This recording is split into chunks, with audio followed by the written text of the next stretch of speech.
평창군이 직원 간 소통과 화합의 장을 마련하기 위해 토크 콘서트를 개최했습니다. 대통령 직속기관인 지방자치발전위원회가 지방 분권 강화를 위한 정책 토론회를 포항에서 개최했습니다. 관광객 1,000만 명 시대를 위해 여수시 민관이 홍보와 마케팅에 총력을 기울이고 있습니다. 여수 특산품인 돌산가세 제품종 자라미가 개발됐습니다. 색과 맛이 뛰어나다는 평가를 받고 있습니다. 우리나라가 다문화 사회로 변하면서 야기되는 여러 문제를 해결하기 위해 동국대가 다문화연구소를 개소했습니다. 11년간 진행돼 오던 왕십리 수원간 복선 전철 공사가 마무리돼 지난 30일 원전 개통됐습니다. 시청자 여러분 안녕하십니까? 지역 균형 발전과 문화 소통을 위해 앞장서고 있는 지자체 뉴스입니다. 우리 주변의 많은 장애인들은 가까운 병원조차 쉽게 가기 힘듭니다. 이에 정부는 장애인들이 보다 편리하게 이동할 수 있도록 장애인 콜택시 운영비를 각 지자체에 지원해주고 있는데요. 경남에서는 이 국고보조금으로 장애인 콜택시 법정 도입 대수인 198대보다 1.5배 많은 297대를 운영하고 있다고 합니다. 전국의 지자체 중 유일하게 의무 도입 대수를 넘겼습니다. 장애인들을 위한 마음이 그만큼 크다는 거겠죠. 지난 3일이 유엔이 지정한 세계 장애인의 날인 만큼 12월은 장애인의 삶에 대해 각 지자체가 보다 큰 관심을 기울이면 좋을 것 같습니다. 항상 발빠르게 각 지역의 소식을 전해드리는 지자체 뉴스. 오늘은 강원도부터 시작합니다.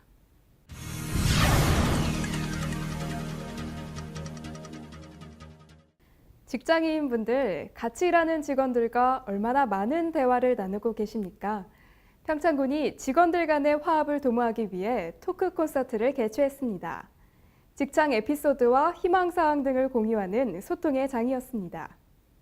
지난 29일 평창군청 대회의실에서 평창군청 직원을 대상으로 열린 토크 콘서트에서는 5명의 패널을 선정해 직장생활 경험담과 희망사항 등을 발표하는 시간을 가졌습니다. 공직자 힐링 프로그램의 하나로 진행된 이번 콘서트에서는 직장 내 소통의 기회를 제공하기 위한 대화의 시간과 함께 통기타 연주 합창 공연도 펼쳐졌습니다. 평창군 관계자는 공직자 모두가 참여하는 토크 콘서트 형식의 대화 프로그램을 정기적으로 개최해 활기차고 편안한 직장 분위기를 조성해 나갈 계획이라고 전했습니다. 평창군이 강릉 율곡중학교와 업무 협약을 체결하고 아마란스를 학교 급식으로 공급하기로 했습니다. 아마란스는 신이 주신 곡물이라고 일컬어질 만큼 단백질과 필수 아미노산이 풍부해 노인들 골다공증 예방과 성장기 아이들에게 좋다고 합니다. 두 기관은 지난 29일 평창군 농업기술센터에서 협약식을 갖고 아마란스를 학교 급식에 지원하는 등 상호 협력하기로 했습니다. 협약 내용에 따라 운두령 영농조합법인은 용평면 노동리 일원에서 재배되는 아마란스를 학교 급식으로 연간 약 600kg을 납품하게 됐습니다. 이번 협약으로 평창군의 새로운 소득 작목으로 주목받고 있는 아마란스의 판로 확보에 큰 도움이 될 전망입니다. 평창군이 2년 전 어르신 일자리 사업으로 송아지 사육을 시작했는데요. 그 송아지들이 벌써 700kg에 나가는 한우로 성장해 출하를 앞두고 있습니다. 어르신들의 용돈벌이와 함께 일하는 보람을 느끼고 말벗을 사귈 수 있어 큰 호응을 얻고 있습니다. 한방눈이 내리던 지난 27일 미탄면 백운리의 한우 사육장. 미리 준비된 5톤 트럭에 750kg에 육박하는 소 6마리가 실려집니다. 지난 2년간 마을 어르신들의 정성 어린 보살핌으로 길러진 이 소들은 오늘 평창축협을 통해 출하됩니다. 평창군이 어르신 희망찾기 한우 지원 사업의 일환으로 수송아지 22마리를 이곳에 지원한 지 어느덧 2년. 어르신들의 보살핌 덕분에 작은 송아지들은 2년 만에 700kg 이상의 비육으로 성장했습니다. 그 한우 송아지를 돌보면서 사육하면서 건강도 챙기고 용돈벌이도 하라고. 강원도형 복지 모델 사업으로 지원된 이 사업은 어르신들의 일자리 창출을 위해 시작됐지만 수익을 넘어 노년 생활에 활력이 되어줬습니다. 단순히 돈을 벌기 위한 수단이 아니라 함께 한우를 키우며 이웃 간 어울릴 일이 잦아졌다는 겁니다. 이번 사업을 위해 여러 기관에서도 힘을 보탰습니다. 평창축협에서는 사료를 무이자로 제공하고 각종 컨설팅, 거세 사업들을 도왔고 어르신들의 힘으로 버거운 분뇨 제거는 마을 청년회에서 맡았습니다. 평창군은 이날 출하된 한우 비유구 22마리가 1등급일 경우 총 2천여만 원의 순수익이 발생할 것으로 예상했습니다. 1단계 사업의 성공으로 2단계 사업에도 비슷한 규모의 지원이 이뤄질 전망입니다. 고령화로 인한 노인 일자리 창출이 화두가 되고 있는 가운데 평창군의 강원도형 농촌복지 모델 사업 성공이 귀감이 될 전망입니다. 햇빛700 강민지입니다.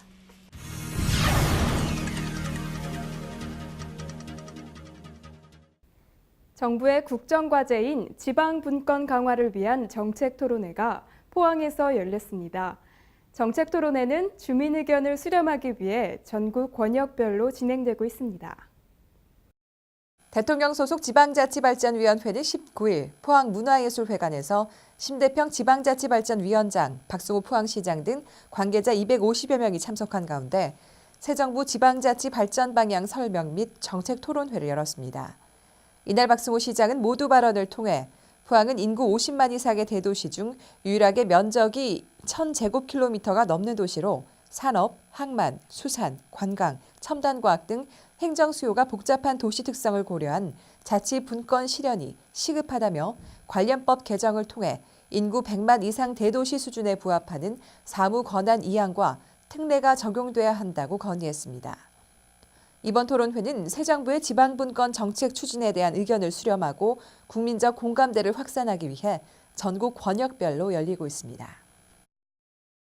국책 사업 중 하나인 경북 3대 문화권 사업의 일환으로 포항시는 연호랑 새우녀 설화를 스토리텔링화해 신라문화 탐방 바닷길 조성 사업을 추진하고 있습니다.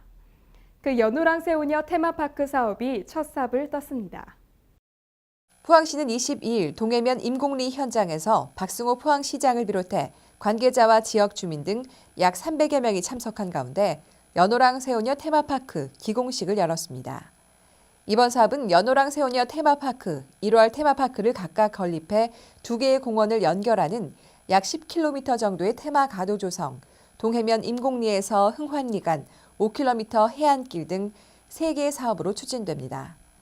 우리 지역의 대표적 설화인 연호랑 새우녀 테마파크가 완공되면 지역의 정체성이 확립될 뿐만 아니라 동해안 주변 신라 문화자원과 연계한 새로운 포항의 관광 명소가 될 것으로 기대됩니다. 다문화 가족은 이제 우리 사회에서 익숙한 단어로 자리 잡고 있습니다. 그만큼 한국으로 시집 온 해외 여성분들이 많고 외국인 주민들도 많이 늘었습니다. 그들의 안정적인 정착을 위해 우리 사회가 도움의 손길을 내밀었었는데요. 이제는 이주 여성들이 어려운 이웃들을 위해 봉사활동을 하고 있답니다. 그 현장을 최연아 아나운서가 전해드립니다. 다솜나눔봉사단은 필리핀과 베트남, 중국, 일본 등에서 온 28명의 결혼이민 여성들로 구성됐습니다. 지난해 5월 모임이 꾸려져 한 달에 2번 마리아의 집과 선재원에서 자원봉사활동을 하고 있는데요. 입소자들의 소일거리를 돕기도 하고 말벗이 되기도 하며 봉사를 통해 나눔과 배려를 실천하고 있습니다. 한편 아름다운 하모니로 많은 사람들에게 기쁨을 전하고 있는 포항 다소리 새우녀 합창단은 이미 전국적인 유명세를 타며 결혼이민 여성들의 희망 아이콘으로 떠오르고 있는데요. 이렇게 우리 시에 살고 있는 다문화 가족 여성들은 함께하는 다문화 사회를 위해 그리고 따뜻한 포항, 더불어 손잡고 사는 아름다운 포항을 만드는 데 힘을 보태기 위해 나눔과 행복을 전하는 활동을 지속적으로 전개 나갈 계획입니다. 포항시는 또 다문화 가족의 행복한 가정생활을 위해서는 가장인 아버지 교육이 꼭 필요하다는 판단 아래 다문화 가족 아버지 교육을 진행하고 있습니다. 포항시 글로벌 센터장이 여러 다문화 가정을 방문하고 어려움을 돕는 과정에서 느낀 점을 이야기하고 함께 토론하기도 하는데요. 결혼이민 여성의 남편으로서 다문화 가정의 아버지로서 겪는 고충과 어려움을 토로하고 해결 방안에 대해 공유하는 시간도 마련돼 좋은 반응을 얻고 있습니다. 그동안 다문화 가정의 여성들에 대한 교육은 많이 해왔습니다. 그렇지만 남성들에 대한 교육은 미흡한 실정이었습니다. 그래서 이번에 남성들이 가정에서 아주 중요한 역할을 하는 것이기 때문에 남성들이 어떻게 해야만 그 아버지 역할을 제대로 했을 때 그 가정이 행복해질 수 있다는 것을 집중적으로 교육을 하기 위해서 이 자리를 마련하였습니다.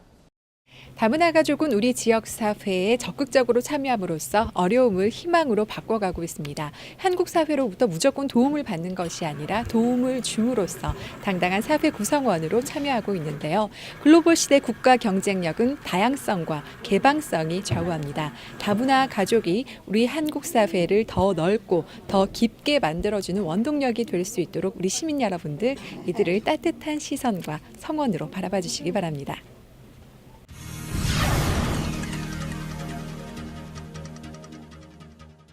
관광객 1,000만 명 시대를 눈앞에 두고 있는 여수시가 겨울철 관광객 유치에 적극 나섰습니다. 민관이 함께 홍보와 마케팅에 총력을 기울일 예정입니다. 시는 겨울철 관광객 유치를 위해 향이람 해넘이와 해돋이, 여수 밤바다 등 겨울 관광 콘텐츠에 대한 온 오프라인 홍보를 민관 합동으로 하기로 했습니다. 또 여수 관광 홍보 달력 2,500부를 전국의 여행사에 배포하고 여수 관광협회와 음식 숙박업체 공동으로 팸 투어 등을 전개할 방침입니다. 여수시가 섬 지역 관광 활성화를 위해 여객선 운임 지원 대상을 확대하기로 했습니다.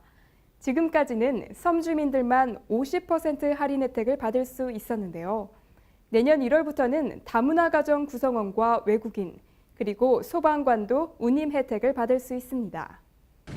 시는 다문화 가정 등 지역에 거주하는 외국인과 현역 군인, 의무경찰 등 3,700여 명에게도 여객선 운임을 반값 할인할 계획입니다. 이를 위해 시는 조례 개정안을 의회에 상정하고 내년 1월 선사와 관련 협약을 체결할 예정입니다. 여수 지역의 특산품인 돌산가세 새 품종이 개발됐습니다. 이번에 개발된 새 품종은 물김치용인데요. 자주색 국물이 배어나와 색깔이 좋고 맛이 뛰어나다는 평가를 받고 있습니다. 여수시 농업기술센터는 새 돌산가 품종인 자라미를 개발하고 국립종자원으로부터 품종보호권을 지난 1일 획득했습니다. 물신 품종보호법 제54조 규정에 따라 국가품종보호등록본부에 등록, 2033년 10월 31일까지 향후 20년간 종자를 포함해 종자의 수확물을 가공한 산물인 김치 등의 식품에 대해서도 권리를 행사할 수 있게 됐습니다.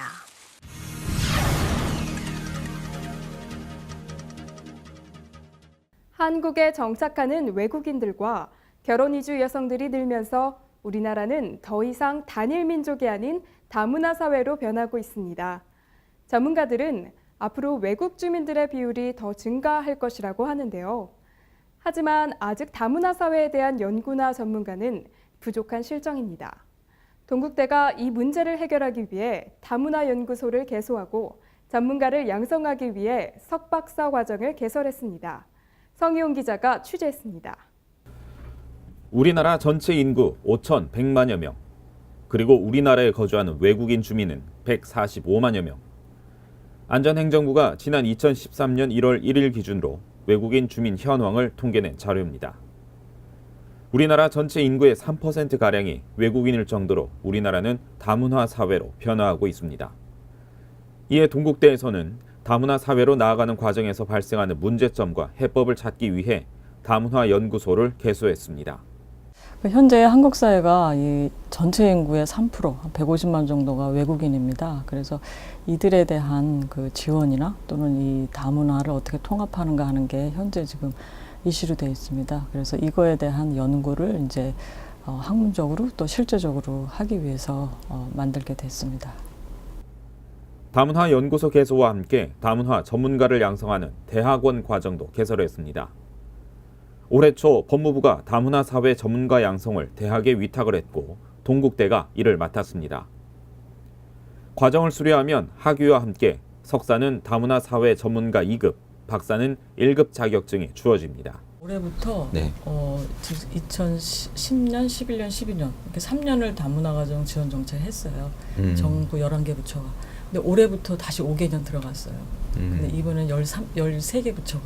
근데 새로 들어간 게 국방부예요. 국방부하고 방통위하고. 그러니까 이제 국방부는 아까 말씀드린 그런 이제 진짜 다문화 군인들이 생기니까 이제 그런 거고, 그다음에 이제 방통위는 아무래도 이제 방송 이런 걸 통해서 다문화를 이제 하겠다는 의지 같아요.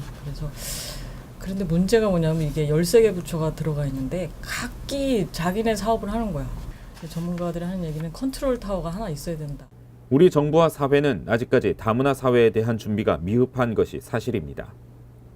외국인 주민은 계속해서 늘고 있지만 다문화 사회 전문가는 없는 우리 사회. 동국대의 다문화 연구소와 대학원 졸업생들의 활약이 기대되는 시점입니다. 수원 시민들의 오랜 수건이었던 분당선 연장 구간이 완전 개통됐습니다. 2016년에는 신분당선과 수원 인천 간 지하철도 개통 예정이어서 수원시가 경기도의 교통허브로 자리 잡을 전망입니다. 김희아 기자입니다. 분당선 연장선 전 구간이 지난달 30일 완전 개통됐습니다. 성남 오리에서 수원까지 연장선 공사를 시작한 지 11년 만입니다. 이달 말 개통하는 수원 시내 복선전철 구간은 망포역에서 수원역까지 5.2km, 서울 강남과 연결된 분당선 연장선 20여 킬로미터가 모두 완성된 겁니다. 수원 분당선은 수원에서 서울로 이동하는 광역철도의 기능, 그뿐만이 아니라 또 수원역에서 영통 방향으로의 시내 철도, 시내 교통의 또 새로운 축, 이것이 형성되는 거죠. 그래서 시내 교통에도 크게 영향을 미치고 또 정시성을 확보한 가운데 시내 이동과 또 서울까지 이동을 아주 편리하게 할 수 있는 국철 1호선 이후에 107년 만에 새로운 철도 노선, 지하철 시대를 본격적으로 열은 것이라고 할 수 있습니다. 수원시는 지난 29일 시청 앞 올림픽공원에서 지하철 개통을 축하하는 행사를 개최했습니다. 이날 행사에는 염태영 수원시장을 비롯해 김문수 경기도지사, 김진표 국회의원, 시민 등 500여 명이 참석해 지하철 시대의 개막을 축하했습니다. 이번에 개통된 수원 분당선은 출퇴근 시간대 6분, 평상시 13분 간격으로 평일 하루 352차례 운행됩니다. 2016년에는 수인선과 신분당선이 각각 개통될 예정이어서 지하철이 수원 전역을 누비게 됩니다. 107년 만에 수원 분당선이 왔고 수인선이 2년 후, 3년 후면 또 개통되지 않습니까? 그리고 신분당선 연장선이 또 들어오고, 그리고 우리가 바라는 신수원선, 인도권에서 북수원을 거쳐서 영통까지 나가는 새로운 그 지하철 노선이 생기면 격자형 광역철도망이 구축되는 겁니다. 이것을 기본축으로 해서 그 안에는 또 노면전차를 중심으로 한 도시철도가 우리 수원에 도입되게 되면 모든 철도교통의 요충지, 새로운 철도교통 시대의 개막을 수원시가 앞장서서 여는 그런 도시가 될 것으로 예상합니다. 출퇴근과 일반 교통에 다니는 시간이 버스로는 해결이 안 됩니다.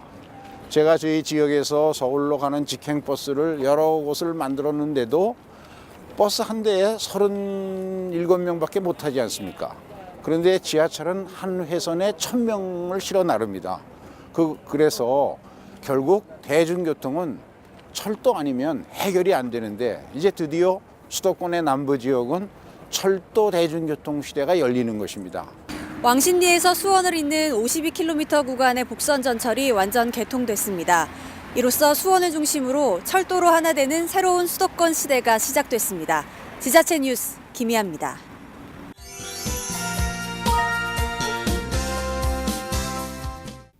이번 시간은 일반인들에게 잘 알려져 있지 않은 숨은 명소를 찾아 나서는 숨바꼭질 시간입니다. 더 크고 화려한 것을 추구하는 요즘, 세상에서 가장 작은 미술관을 꿈꾸는 곳이 있어 화제입니다. 평창읍에 위치한 한평미술관인데요. 미술 분야에서 일하셨던 분이나 미술에 소질 있는 마을 주민들이 직접 작품 활동을 하고 작품을 전시하는 곳입니다. 아기자기하지만 풍부한 예술 감성을 담은 한평미술관, 함께 가보시죠.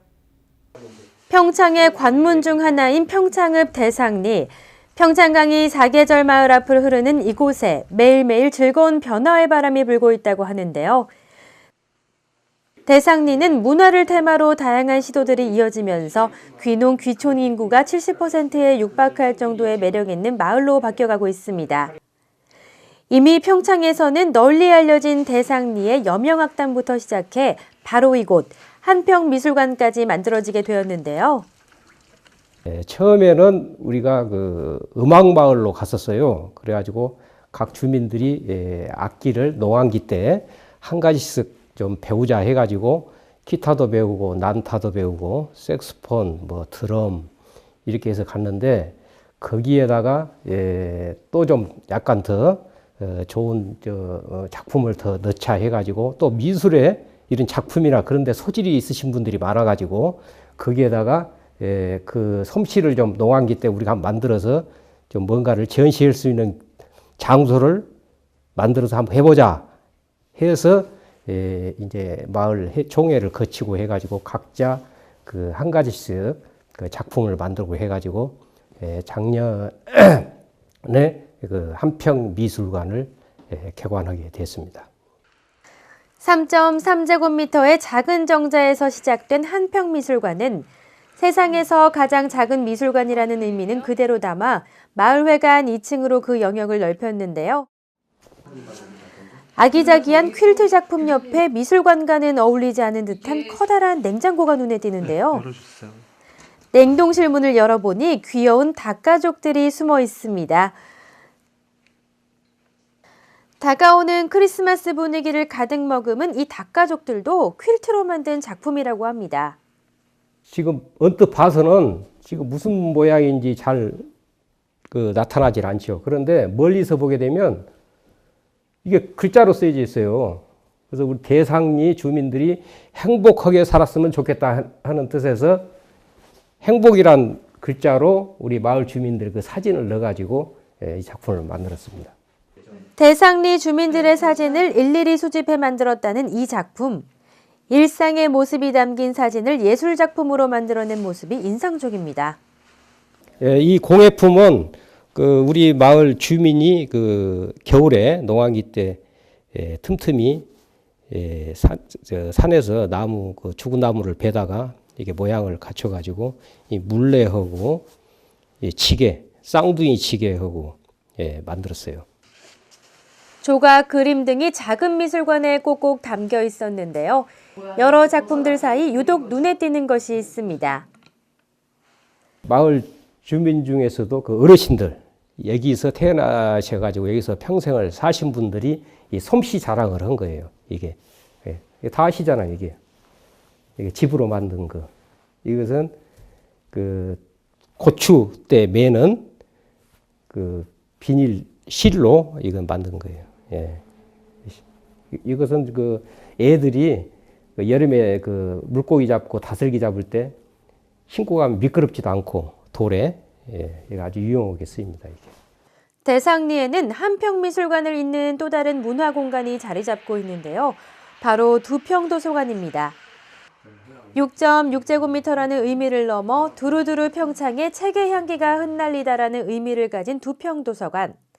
각 가정에서 책 기부도 하고 대상리와 자매 결연을 맺은 종로구 평창동 분들이 책을 많이 보내주셔서 도서관을 꾸리게 됐다고 합니다. 이곳에서는 한방눈 소복히 쌓인 평창강을 바라보며 책을 읽기도 하고 차 한 잔의 여유도 즐길 수 있다고 하는데요. 문화의 공간을 넘어 마을의 사랑방으로 거듭나고 있다고 합니다. 농촌마을에서는 문화생활을 즐기기 어렵다는 편견을 마을 주민들의 힘으로 깨버린 자유로운 이곳 대상리. 이번 겨울에는 이곳에서 자연을 품은 문화의 향기에 흠뻑 취해보시길 바랍니다.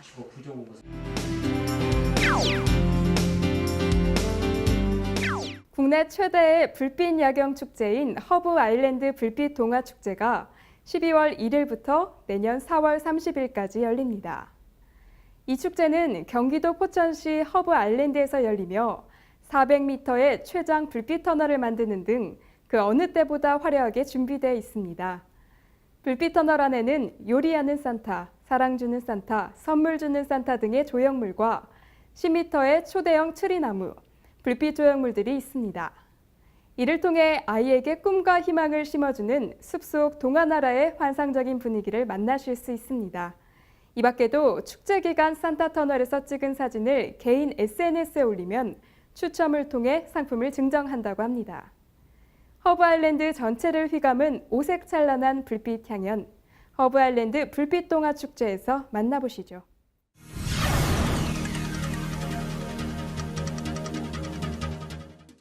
기상청 예보에 따르면 올겨울 추위가 예년보다 춥고 길다고 합니다. 게다가 올해부턴 전기요금이 인상됐죠. 이에 환경부와 에너지시민연대가 내복 입기 캠페인인 온맵시를 대대적으로 벌일 계획이라고 하네요. 내복을 입으면 난방비 절감과 건강 증진, 전력난 해소, 온실가스 감축 등 일석사조의 효과를 거둘 수 있다고 하니까요. 시청자 여러분, 얼른 장롱에 있는 내복 꺼내셔야겠습니다. 항상 유익하고 기분 좋은 뉴스만을 전해드릴 것을 약속드리면서 오늘 지자체 뉴스 마무리하겠습니다. 지금까지 시청해주셔서 고맙습니다.